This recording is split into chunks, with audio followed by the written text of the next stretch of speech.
Bueno, muy buenas tardes, queridos hermanos, que el Señor les bendiga. Amén.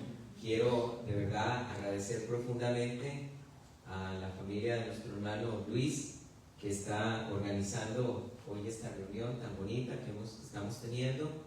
Ha estado hermosa la adoración, la alabanza. Y como bien lo indicaban ellos, hermanos, vengo desde Costa Rica, junto con mi esposa. Estamos acá desde el 25 de diciembre y si Dios lo permite vamos a estar hasta el 8 de enero.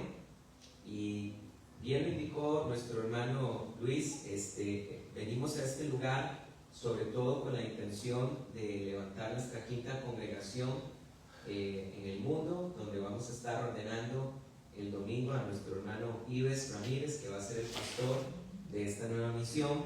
Él es también profesor del Instituto Paulino Internacional y comparte los cursos de primera y segunda de Corintios. Y de verdad que los hermanos Luis y su esposa, quiero agradecerles ayer por la hospitalidad. Nos llevaron a conocer la plaza de armas, la playa, muy bonito. Ahí nos comimos también yo por lo menos me comí unos mariscos, una mariscal caliente. Aleluya, ¿verdad? Gloria a Dios. Estuvo riquísima.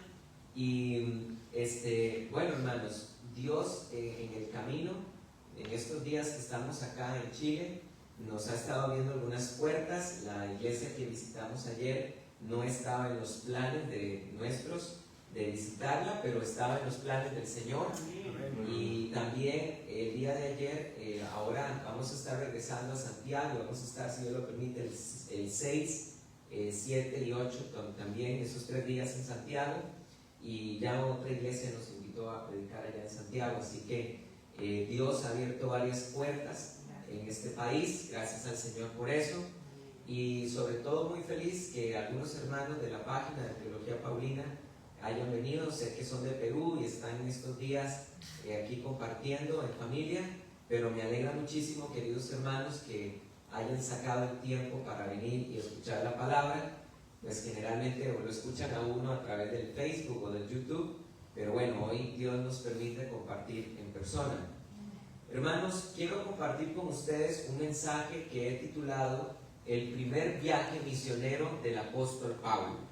Ese es el mensaje que les voy a estar compartiendo hoy, el primer viaje misionero del apóstol Pablo. Así que quiero invitarlos para que abran su Biblia en Hechos capítulo número 13. Vamos a estar por ahí, aunque primero vamos a mencionar algunos pasajes previos, pero sí vamos a estar estudiando de fondo este primer viaje misionero de Pablo. Y quiero decirles algunas cosas importantes con respecto a este viaje misionero. Lo primero que podemos aprender de lo que vamos a estar estudiando en esta tarde-noche es lo siguiente. Es muy sencillo, vean qué sencillo es. El primer viaje misionero de Pablo está en 2 capítulos de la Biblia, y es en Hechos capítulo número 13, Hechos capítulo número 14. Ahí ustedes van a encontrar el primer viaje misionero que él hace. Ahora, cuando nosotros estudiamos estos viajes de Pablo, que hizo 3, en la Biblia están registrados 3, en la Biblia posiblemente hizo un 4º viaje, si vemos documentos del cristianismo primitivo. Pero 3 viajes misioneros de este tipo registra Lucas, y cuando se estudian es muy importante que nosotros estudiemos el pre-contexto, el contexto y el post-contexto de este viaje misionero tan importante que, escúcheme, va a cambiar la historia de la iglesia para siempre. Para siempre. Y voy a explicar por qué razón. Hasta este momento, la iglesia de Jesucristo es mayoritariamente judío mesiánica. Es verdad que en Hechos capítulo número 10 se registra la predicación del apóstol Pedro a un grupo de gentiles en la casa de un centurión romano que se llamaba Cornelio. Ayer estuve predicando en la iglesia que me invitaron sobre Pedro, predicando en Hechos capítulo número 10. Pero si no fuera por ese registro que encontramos en los Hechos capítulo 10 de gentiles que se convirtieron al Señor, podemos decir, queridos hermanos, con toda seguridad y sin temor a equivocarnos, que los primeros 14 años de la historia del cristianismo, la iglesia prácticamente estaba solo conformada por judíos. Y esto es muy importante porque en Hechos capítulo 13 y 14, que es el primer viaje misionero de Pablo, algo va a cambiar la historia de la iglesia para siempre. ¿Y qué es lo que va a pasar? Que Dios va a llamar al apóstol Pablo como apóstol de los gentiles, y aquí vamos a encontrar que se va a abrir una puerta impresionante de salvación para personas como nosotros, que no somos judíos, que podríamos decir, si nos comparamos con Israel, que somos extranjeros, que somos forasteros.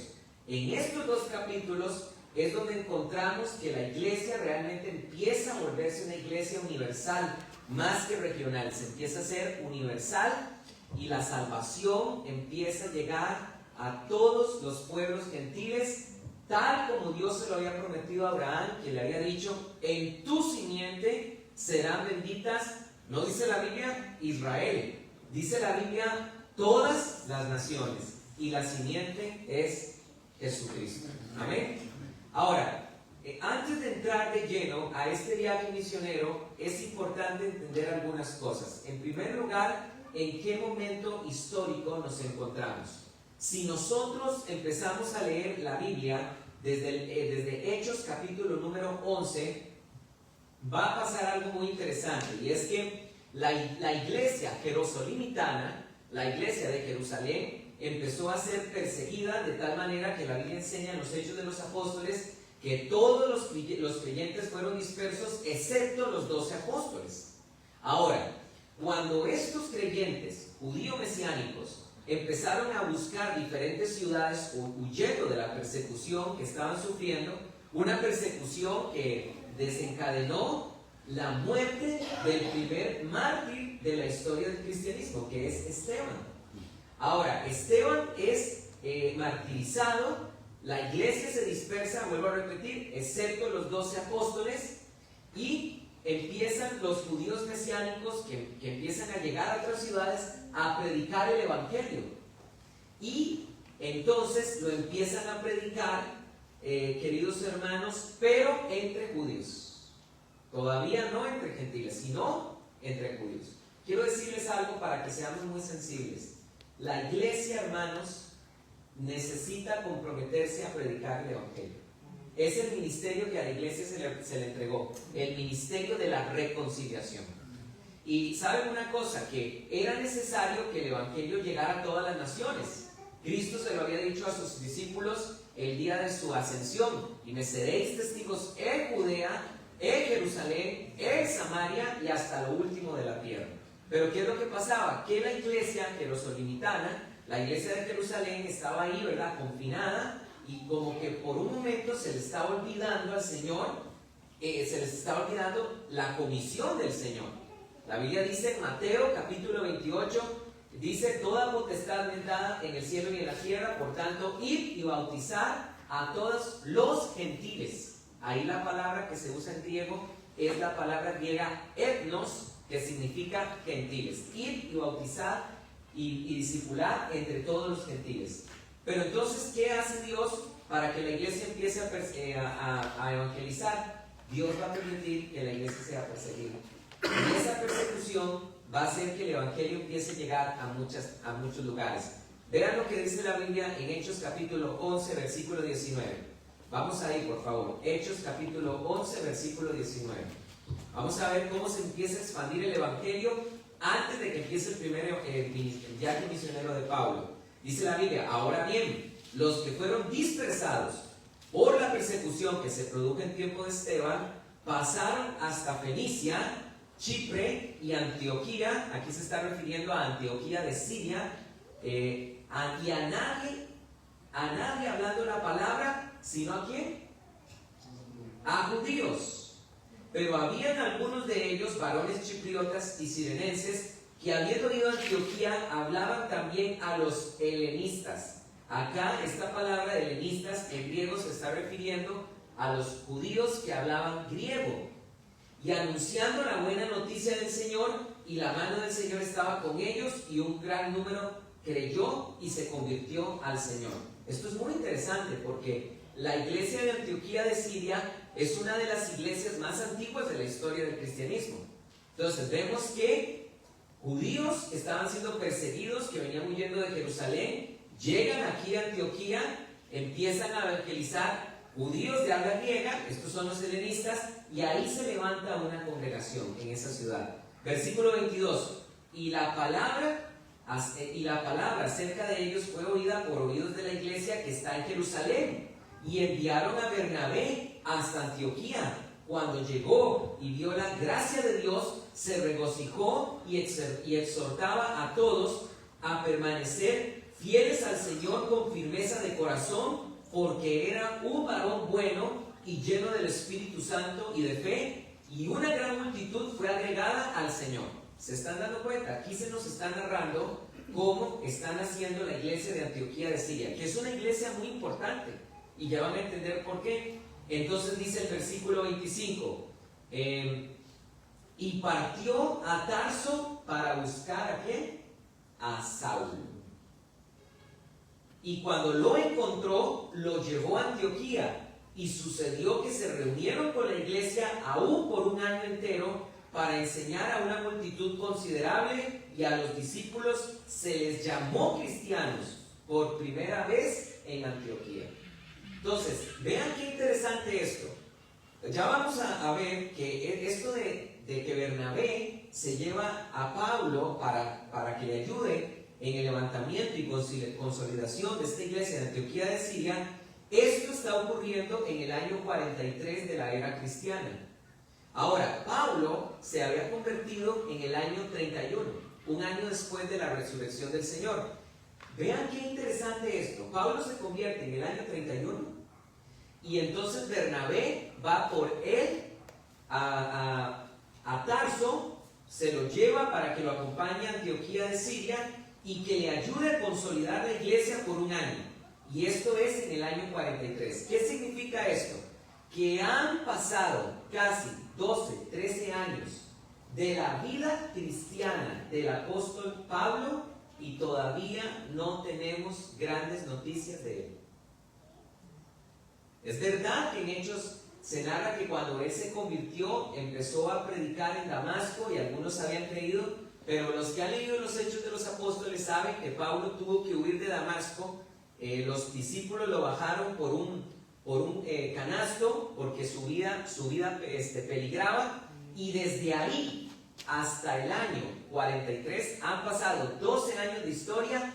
Prácticamente nadie sabe quién es el apóstol Pablo. Y uno tiene que preguntarse, ¿por qué? ¿Qué hizo Pablo? ¿Qué hizo Dios con Pablo en esos 12 años? Y la respuesta es que Dios lo estaba formando. Porque esto es muy importante, algo que tenemos que entender. Cuando uno se convierte al Señor, todos tenemos que pasar por un tiempo de formación y tenemos que pasar por un tiempo de discipulado. Y todos los grandes siervos de Dios que encontramos en la Biblia, héroes de la fe, todos pasaron por un tiempo de discipulado. Los 12 caminaron con el Señor Jesús más o menos 3 años de discipulado. Juan el Bautista, su ministerio empezó 6 meses antes del ministerio de Jesús. Eso quiere decir que estuvo 30 años siendo formado, más de 30 años siendo formado por Dios en el desierto. Y así todos los grandes hombres de Dios fueron formados primero. Moisés estuvo 40 años siendo formado en el desierto. El rey David recibió una promesa de que tenía que ser rey muy joven, pero Dios no le puso la corona de inmediato, sino que Dios lo pasó por el desierto, lo pasó por pruebas y permitió que su suegro lo persiguiera porque tenía que ser formado. Y esto es muy importante, hermanos, porque hay personas que se convierten al Señor y bueno, ya quieren que los pongan a predicar, ya quieren ponerse de pastores o ya quieren que los pongan a cantar sin pasar por el discipulado. Y eso no es correcto. Necesitamos pasar por un tiempo de formación. el ministerio que viene mencionando el hermano Luis de Teología Paulina, es verdad que es un ministerio que se ha dado a conocer bastante, sobre todo en redes sociales, pero ese ministerio nació en el tiempo de la pandemia, en el año 2020, más o menos. Pero hermanos, a pesar de que yo tengo 17 años, tengo también, queridos hermanos, 21 años de ministerio, porque me convertí al Señor muy joven, muy pero muy joven. Entonces, es importante entender que en nuestro ministerio, en nuestro camino en el Señor, necesitamos un tiempo de formación.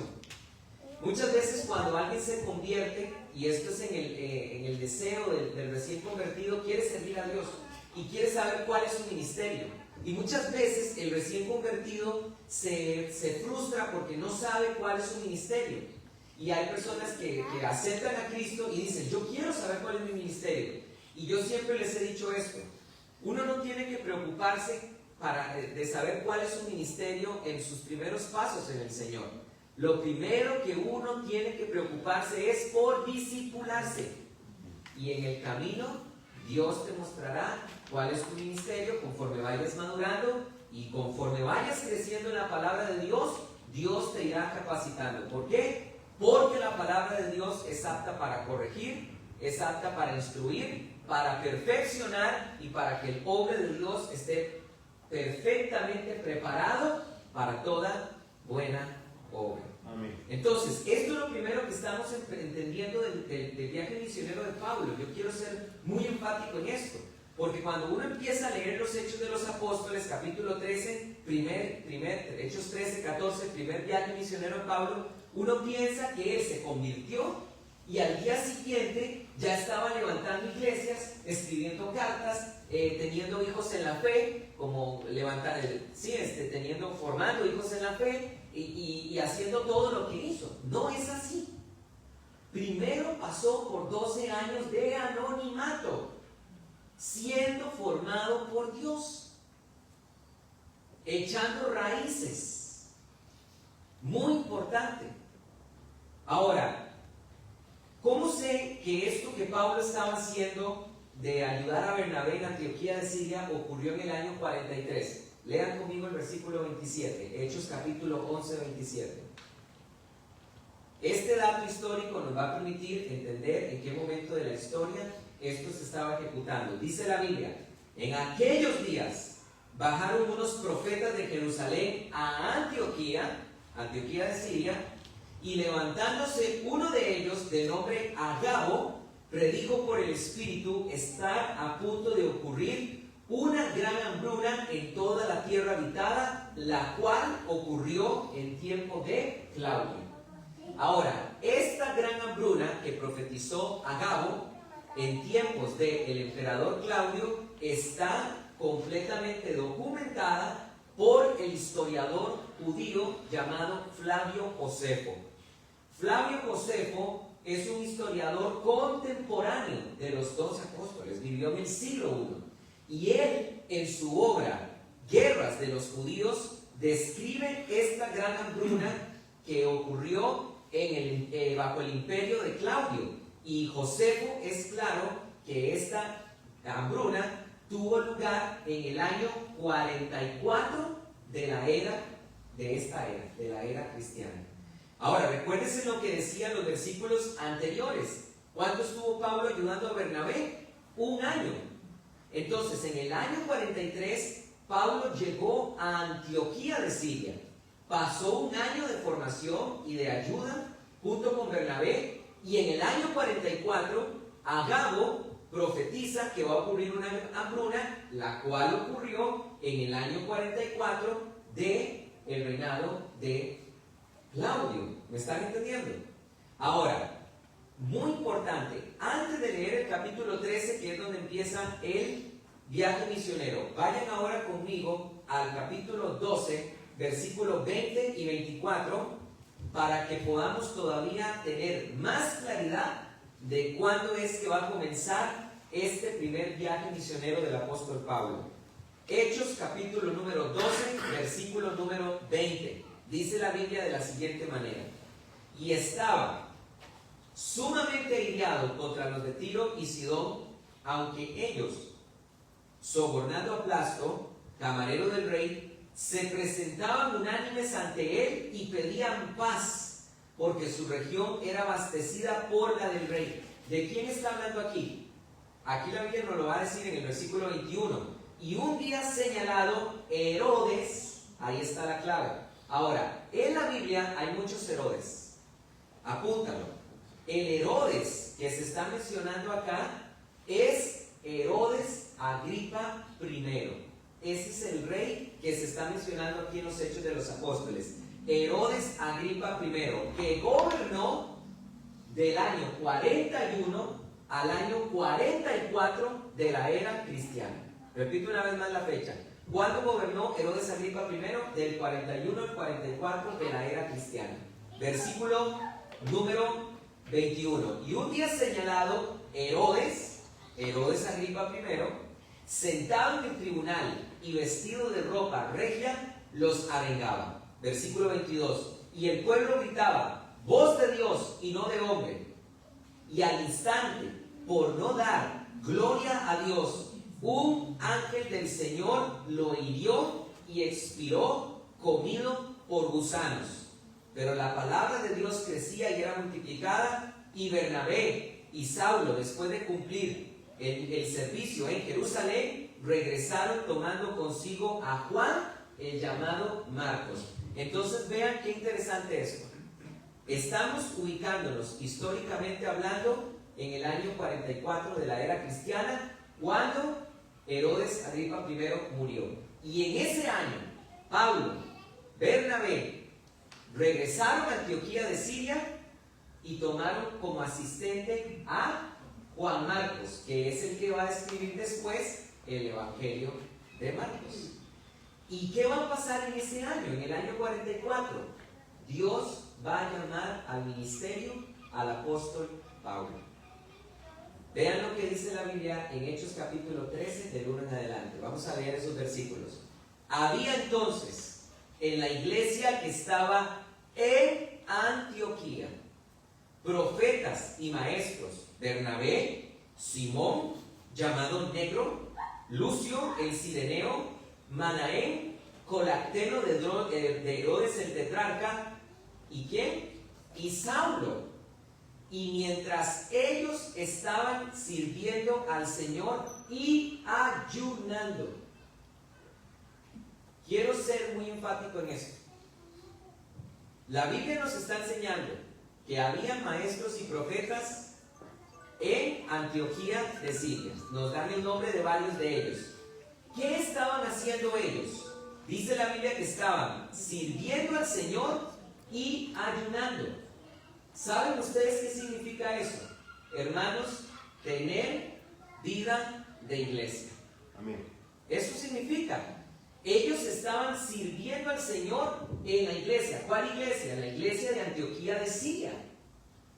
Y estaban no solo sirviendo al Señor, estaban ayunando, que significa, esto nos habla de dos cosas. Ellos estaban sirviendo al Señor, pero estaban ayunando. ¿Qué significa eso también? Que estaban en comunión con Dios. Porque una persona puede servir en la iglesia, pero no necesariamente eso significa que tenga comunión con Dios. Y mientras ellos estaban ayunando y sirviendo al Señor, versículo 2, mientras ellos estaban sirviendo al Señor y ayunando, dijo el Espíritu Santo: apartadme a Bernabé y a Saulo para la obra que los he llamado. Y habiendo ayunado y orado, les impusieron las manos y los dejaron ir. Esto es también muy importante, porque estamos encontrando que el Espíritu Santo es el que llama al apóstol Pablo y a Bernabé para este viaje misionero, que va a cambiar la historia de la iglesia. Pero también aquí estamos encontrando algo muy importante, hermanos.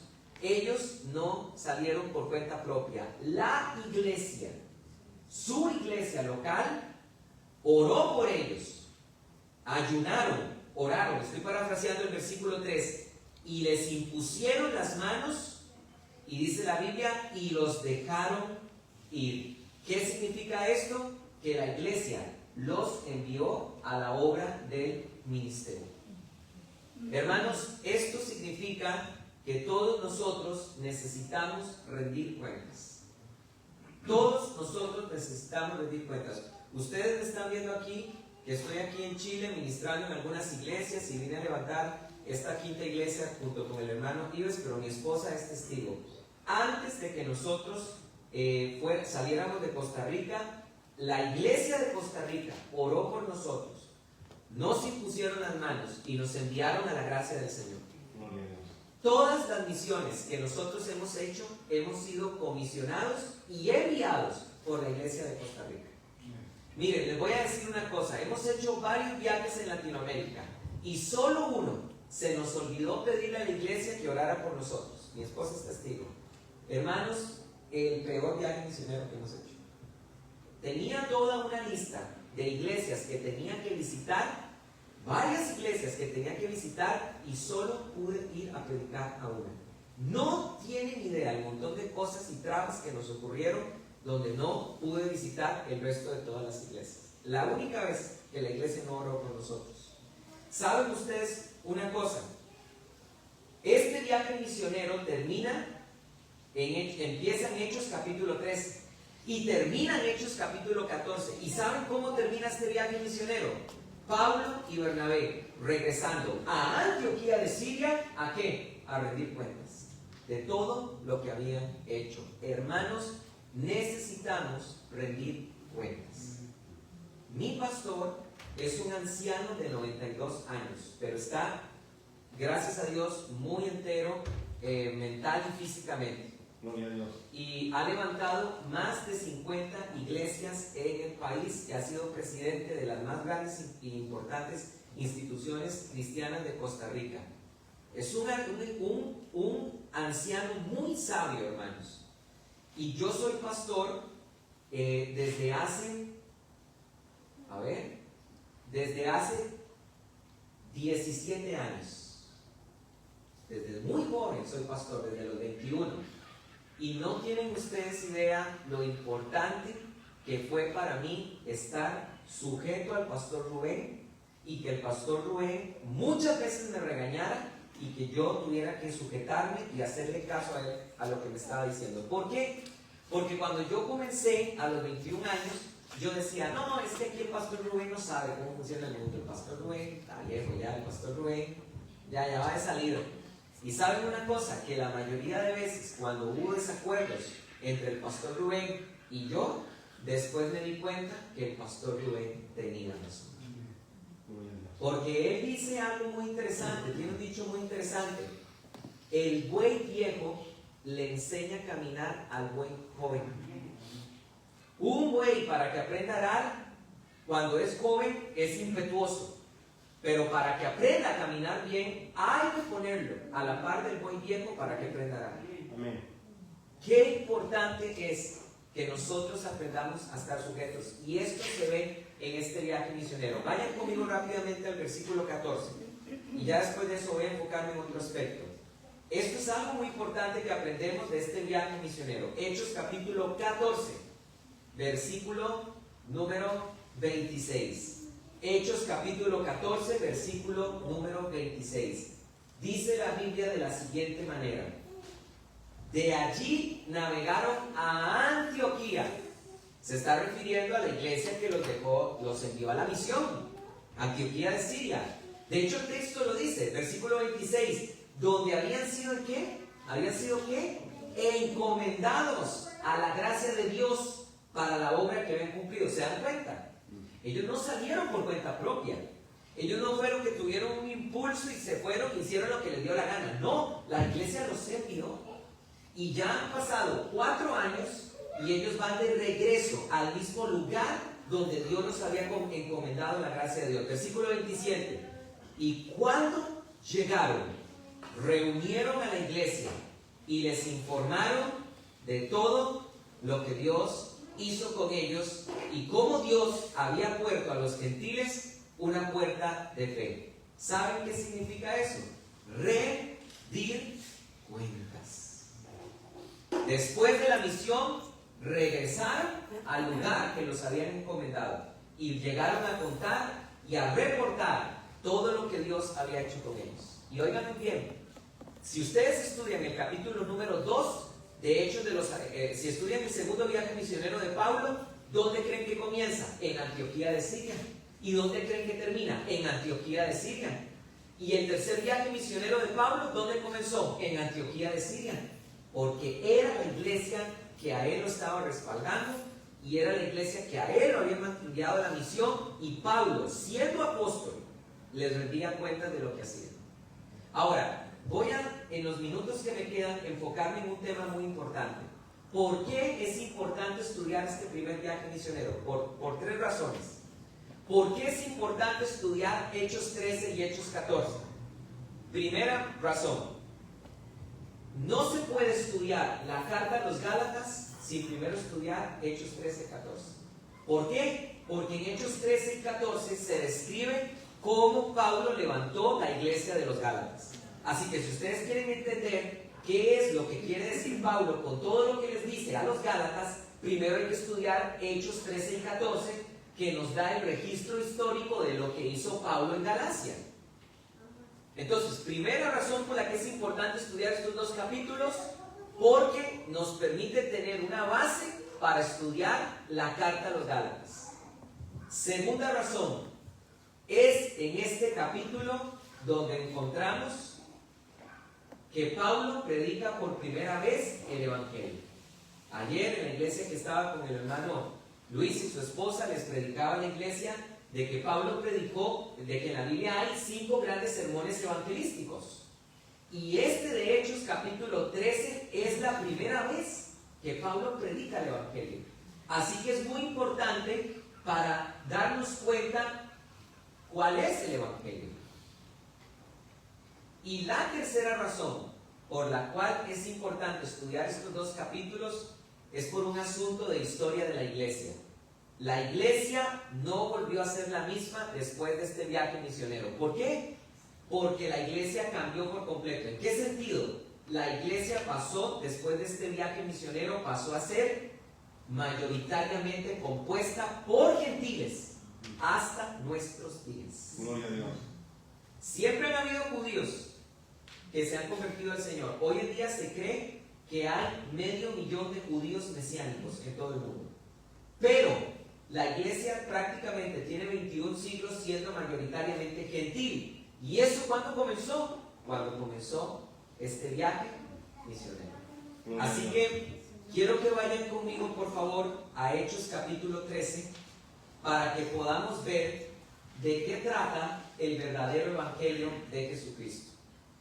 Quiero contarles rápidamente una anécdota que ayer mencionaba en la iglesia que nos invitaron. Estuve en Santiago de Chile caminando con mi esposa en la ciudad y me encuentro unos testigos de Jehová. Entonces voy para hablar con ellos porque siempre me gusta evangelizarlos. Y les hago esta pregunta. Les hice 3 preguntas. Primera pregunta que les hice. La Biblia dice en Romanos capítulo 1, versículo 16, que el evangelio tiene poder de Dios para salvación.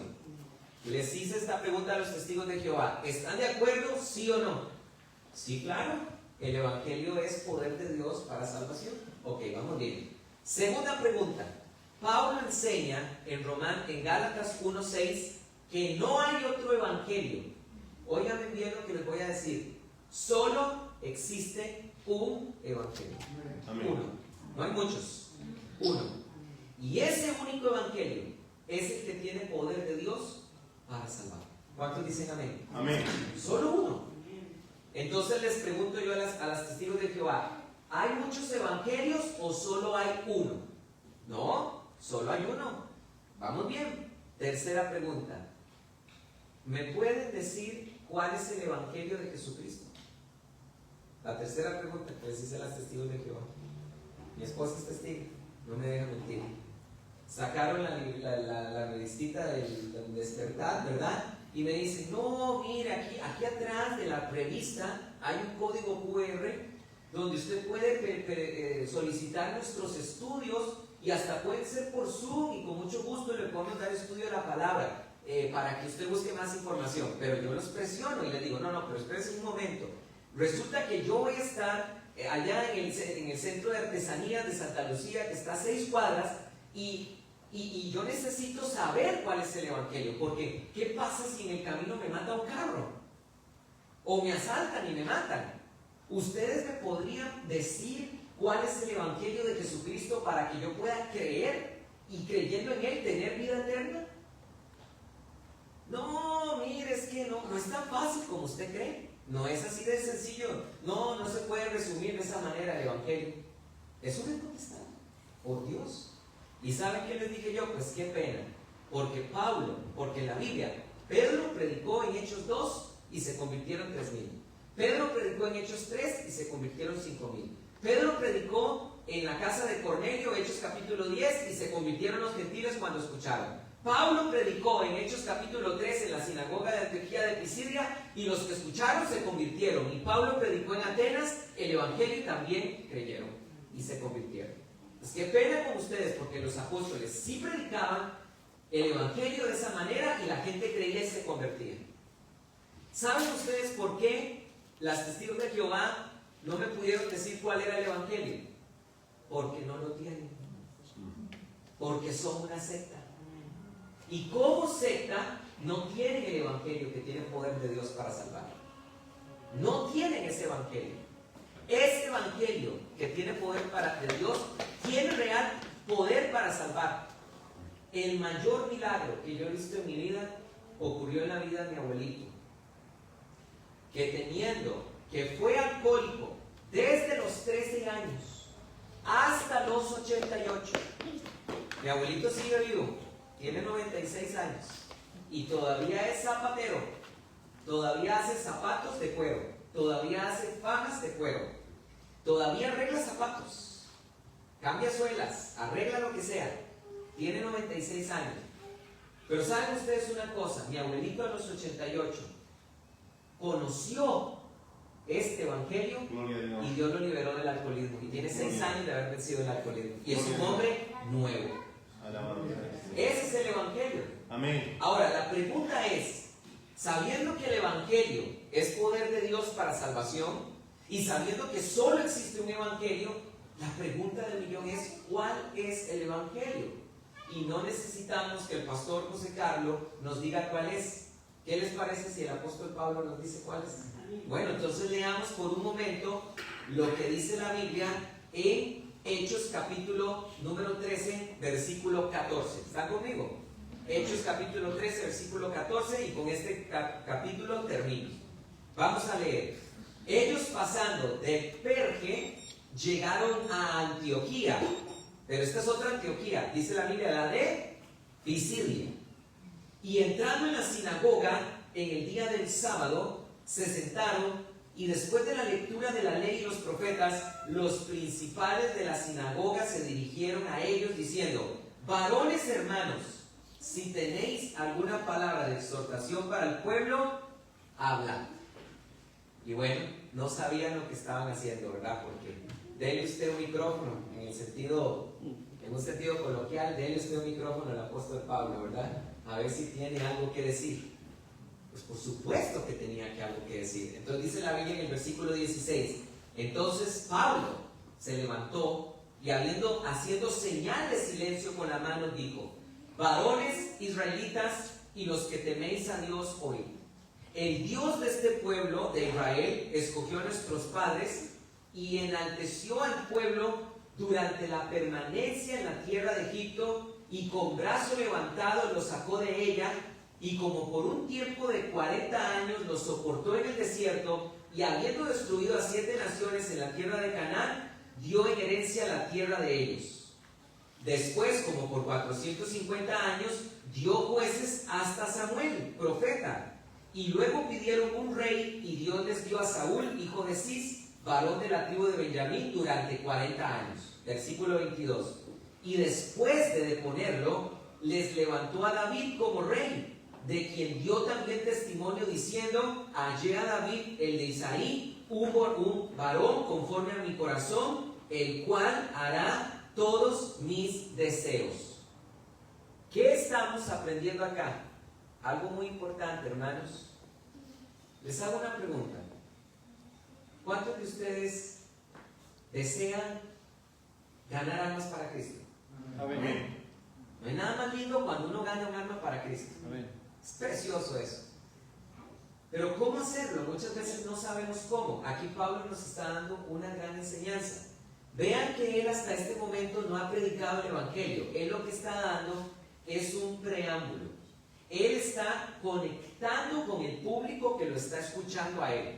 Él está mencionando la historia de Israel.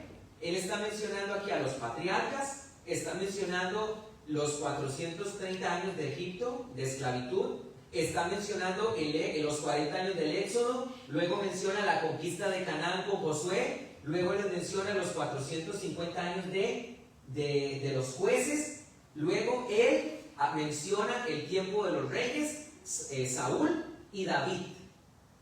Pero todo esto es para aterrizar. ¿En quién?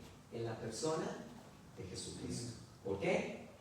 Porque Jesucristo es descendiente de David. Pablo era muy sabio. Cuando Pablo visitó Atenas, él no llegó con este preámbulo. Los atenienses no le van a entender, sino que dijo Pablo: varones hermanos, visitando vuestros templos, hallo que vosotros sois muy religiosos, porque encontré una inscripción que dice: al Dios no conocido. Ese Dios que ustedes no conocen es el que yo vengo a predicarles a ustedes hoy.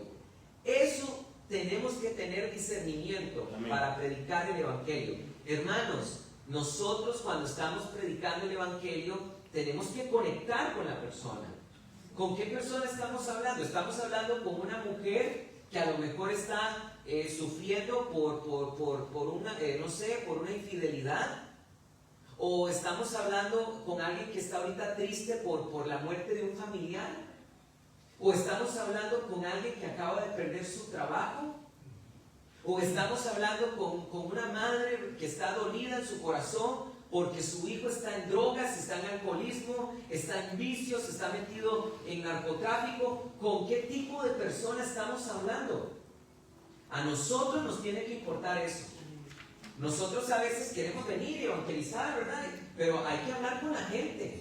Hay que hablar con la gente, primero conocerla, ver qué es lo que está sufriendo. ¿Y saben por qué es importante saber cuál es el dolor con el que está lidiando la persona? Como el pastor que estaba mencionando, que pasó por una depresión muy fuerte.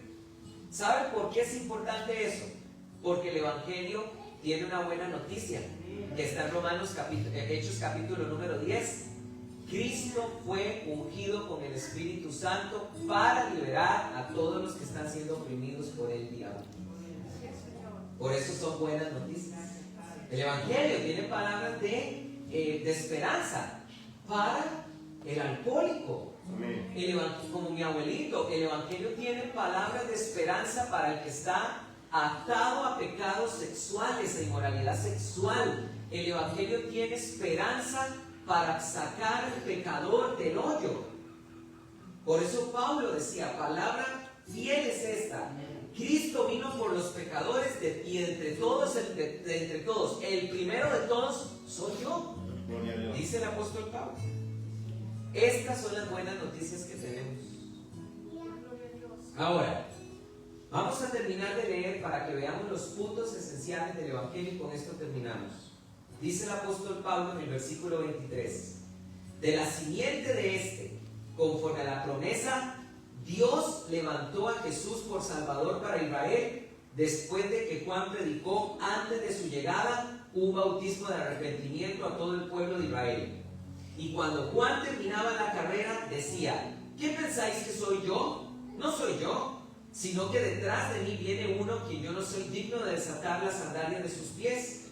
Varones hermanos, hijos del linaje de Abraham, y los que entre vosotros teméis a Dios, para nosotros fue enviada la palabra de esta salvación, porque los que habitan en Jerusalén y sus gobernantes, desconociendo a él y las voces de los profetas que se leen en cada Shabbat, las cumplieron al condenarlo, y sin hallar causa de muerte, pidieron a Pilato que lo matara.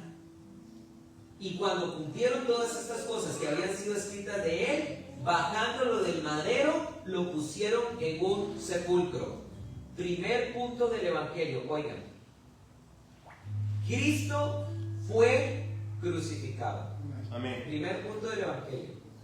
¿Y saben por qué este punto es importante? Porque Cristo fue crucificado para perdonar nuestros pecados. Amén. Él fue a la cruz para ganar el perdón de nuestros pecados. Esa es la médula del Evangelio. Gloria a Dios. ¿Habrá alguna persona que sea completamente justa, que nunca haya quebrado pero ni un vaso, como para que pueda decir, yo no necesito de la cruz? ¿Habrá alguien que nunca haya ni siquiera tenido un mal pensamiento? Todos necesitamos del perdón del Señor. Amén. Primer punto que Pablo defiende: Cristo fue colgado de un madero. Versículo 30. Pero Dios lo levantó de entre los muertos. Segundo punto del Evangelio: Cristo Jesús resucitó. ¿Y saben por qué? Nunca se han preguntado esto. Qué interesante. El Señor viene y muere en la cruz, ¿verdad? Para perdón de nuestros pecados. Ustedes nos han preguntado esto: ¿por qué era necesario que Él resucitara? Porque Él pudo haber muerto en la cruz, pudo haber pagado el precio y después de muerto se reúne con el Padre, ¿no? ¿Por qué era necesario que Él resucitara? Aquí está la segunda verdad del Evangelio: para darnos vida eterna. ¿Por qué? Porque Romanos capítulo 6 dice que con Cristo fuimos sepultados en muerte, en su muerte, y bautizados en su muerte. Pero también con Cristo hemos sido resucitados para una nueva vida eterna. Ese es el Evangelio de Jesús. Amén. Es un Evangelio que nos dice que el hombre necesita de la cruz, y ese perdón está en la cruz, pero también hay una buena noticia, y es que no solo hay perdón, hay también promesa de vida eterna. Gloria a Dios. Sigue diciendo Pablo en el versículo 31: y se apareció durante muchos días a los que subieron juntamente con él de Galilea a Jerusalén, los cuales son sus testigos ante el pueblo. Nosotros también os anunciamos la buena noticia de la promesa que fue hecha a los padres, pues Dios la ha cumplido a los hijos, a nosotros resucitando a Jesús, como también ha sido escrito en el Salmo 2: mi hijo eres tú, yo te he engendrado hoy. Y lo levantó de entre los muertos para que nunca más volviera a corrupción. Como se ha dicho, os daré las misericordias fieles y promesas hechas a David. Por lo cual también dice otro Salmo: no permitirás que tu santo vea corrupción. Vea cómo Pablo está defendiendo la doctrina de la resurrección. Gloria a Dios. Versículo 36. Porque David, ciertamente habiendo servido al propósito de Dios en su propia generación, murió, fue sepultado por sus padres y vio corrupción, es decir, su cuerpo se descompuso. Pero agrega Pablo, versículo 38, 37, pero aquel a quien Dios levantó, es decir, a Jesús, Amén. no vio corrupción. Gloria a Dios.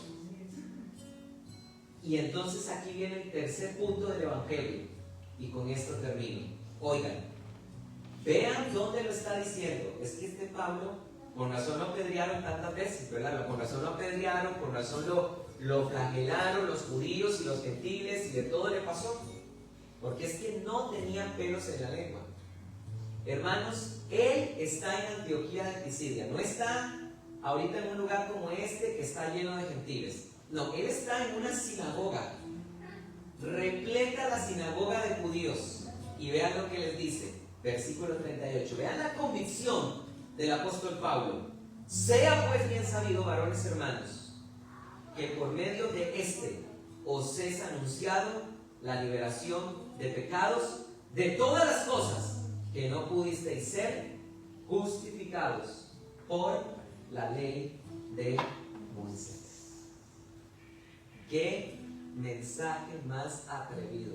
Ustedes saben lo que es decir en la sinagoga. Sepan bien que este Jesús a ustedes los puede justificar de todo lo que ustedes no pudieron ser justificados por la ley de Moisés. Tal vez nosotros no tenemos esa idea de que tal vez a lo mejor si guardo el sábado o si no como cerdo, o si no como camarones, al rato nos ganamos el favor de Dios. Pero de alguna manera sí tenemos ese concepto. Yo me acuerdo que una vez yo estaba evangelizando a un compañero mío en la universidad, iba en el bus predicándole el evangelio, y me dijo: ¿sabes una cosa, José Carlos? Que todo lo que me estás diciendo es cierto, y sé que me estás diciendo la verdad, pero es que sabe una cosa, José Carlos, que yo ando muy mal portado, estoy haciendo cosas que yo sé que están muy mal delante de Dios. Entonces lo que yo voy a hacer mejor es enderezar un poco mi vida para acercarme a Dios. No ha entendido el evangelio. ¿Por qué? Porque lo que está tratando de hacer es ganarse el cielo con sus obras. El evangelio es para el pecador. El evangelio es para el que se ha perdido. Amén. Tiene poder de Dios para salvar, Amén. para restaurar y Amén. para perdonar. Amén. Y les dice Pablo en el versículo 39: gracias a este es justificado todo el que ¿qué? El que guarda Shabbat, dice la Biblia. No, ¿verdad? Todo el que se porta, gracias a esta salvación es para todo aquel que diezma. ¿Dice eso la Biblia? No, ¿verdad? Para todo aquel que nunca falta el domingo a la iglesia. ¿Dice la Biblia eso? No, ¿verdad? Para todo aquel que ¿qué? Que cree en Jesús. Amén. Yo quiero invitar a los hermanos, si pueden en este momento, con todo el respeto, se los pido, cerrar un momento sus ojos e inclinar su rostro. Se los pido, por favor. Inclina tu rostro, cierra tus ojos. Yo quisiera en este momento hacer una invitación a cualquier persona que en este lugar no tenga a Cristo todavía en su corazón, como esos que estaban en esa sinagoga. Si yo les termino a ustedes de leer ese capítulo, van a ver que una gran multitud de gentiles creyeron y se salvaron y fueron añadidos para vida eterna. Yo hago esta pregunta con todo el amor y respeto del mundo. ¿Habrá alguna persona que quiera hoy entregarle su corazón a Cristo? Yo esto lo hice cuando tenía 16 años y mi vida cambió por completo. Si hay alguna persona que quiera aceptar al Señor hoy, yo no le voy a pedir que pase adelante, no voy a pedir nada de esas cosas. Yo lo único que quiero invitarte, yo que estoy viendo, porque yo sí tengo los ojos abiertos, lo único que te quiero pedir es que levantes tu mano y reconozcas que necesitas a Cristo Jesús en tu vida. Y ya, listo, solo eso. Es un gesto de fe, es un gesto de humildad. Levantar la mano no es que te va a dar la salvación, es simplemente reconocer y decir: yo necesito esa salvación. ¿Habrá alguna persona en este lugar que quiera recibir al Señor Jesús? Dios te bendiga. Dios te bendiga. Puedes bajar tu mano. Dios te bendiga. Puedes bajar tu mano. Dios te bendiga. Puedes bajar tu mano. Dios te bendiga. Puedes bajar tu mano.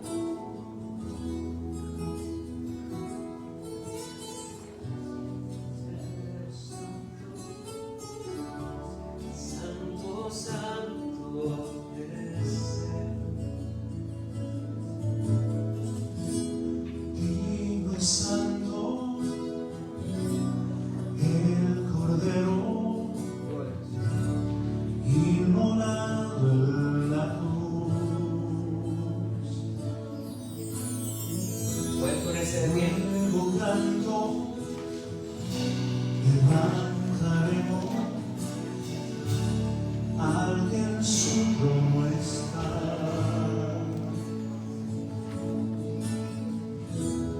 Digno y santo el Cordero, inmolado en la cruz.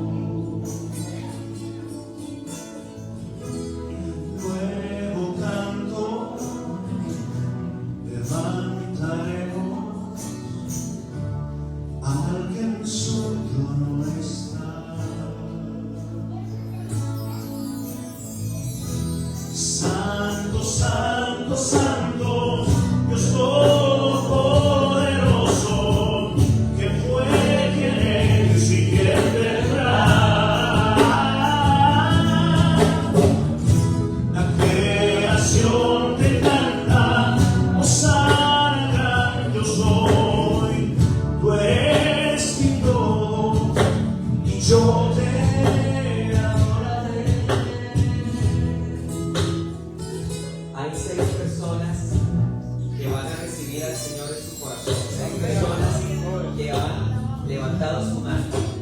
Esas personas que han levantado su mano, quiero decirles, felicitarlos, porque escúchenme bien esto. ¿Saben por qué ustedes están creyendo? Dice Jesucristo: mis ovejas escuchan mi voz. Amén. Y si estas palabras que has escuchado hoy te son familiares, es porque eres oveja del Señor.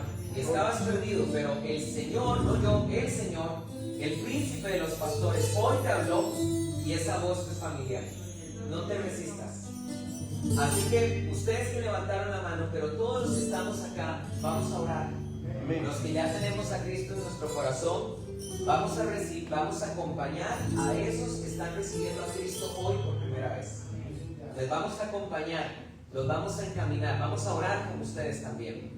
Así que esas personas que levantaron su mano, oren de todo corazón conmigo y repitan. Pero también los que estamos acá, que ya somos convertidos al Señor, oremos junto con ellos y acompañemos. Amén. Así que vamos a orar con estas palabras. Oren conmigo de todo corazón. Los que levantaron su mano, oren conmigo de todo corazón. Y los demás acompañen también. Padre, en el nombre de Cristo Jesús, en esta noche te pido, Señor, que perdones mis pecados. Creo que tú pagaste el precio en la cruz. Padre, en el nombre de Jesús, confieso que tú moriste en la cruz, que fuiste sepultado.